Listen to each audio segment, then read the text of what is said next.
Hi,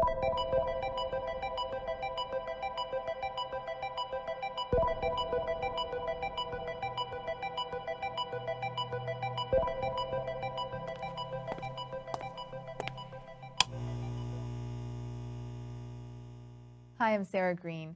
I'm talking today with Anjali Sastry and Kara Penn, authors of Fail Better. Thank you both for coming in today. Thank you. I have noticed lately in business circles that failure is really being rehabilitated, especially in entrepreneurship circles. But at the end of the day, I mean, failure is still bad, right? Of course, nobody wants to be known as a failure, or even their projects or work to be known as a failure. But I think everybody also knows that if you want to do something innovative, if you want to change an industry or even change your company, you run the risk of encountering some failure along the way. We're really interested in understanding what kind of failure helps you succeed, and then to pull out some rules and practices that we think could help others. So let's dig into that a little bit more. What are some of the sort of things that distinguish a good failure?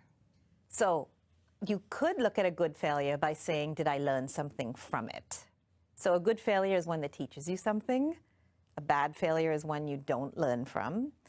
But we also think you could look at the question a different way, and you could say, what makes for a good failure that I, as a manager or a leader or an entrepreneur, would then use to design my work? So we came up with 3 things from our research and experience.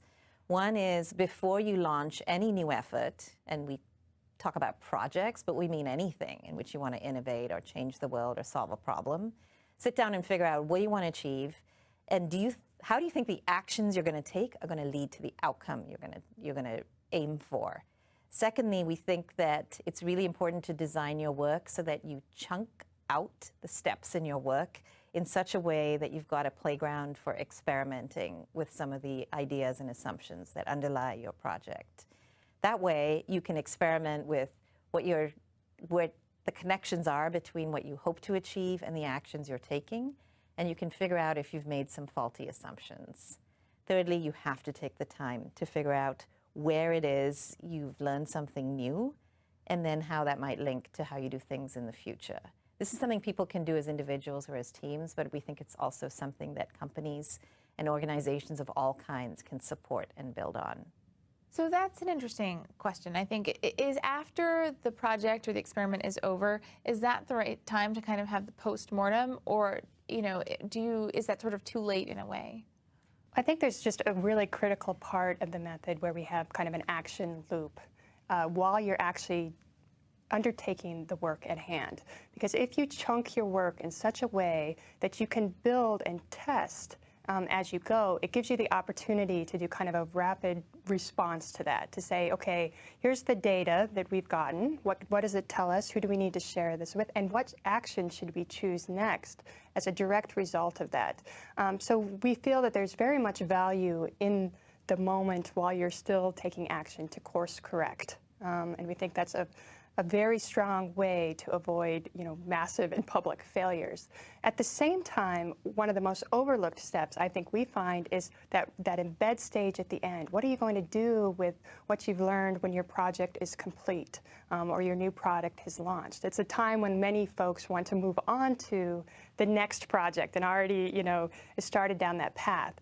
But we think that this kind of double process of, making sure that you're reviewing as you go, but then also at the end, really extracting the learning from your experience and then finding the right places and people to share that with is really a powerful way to do that.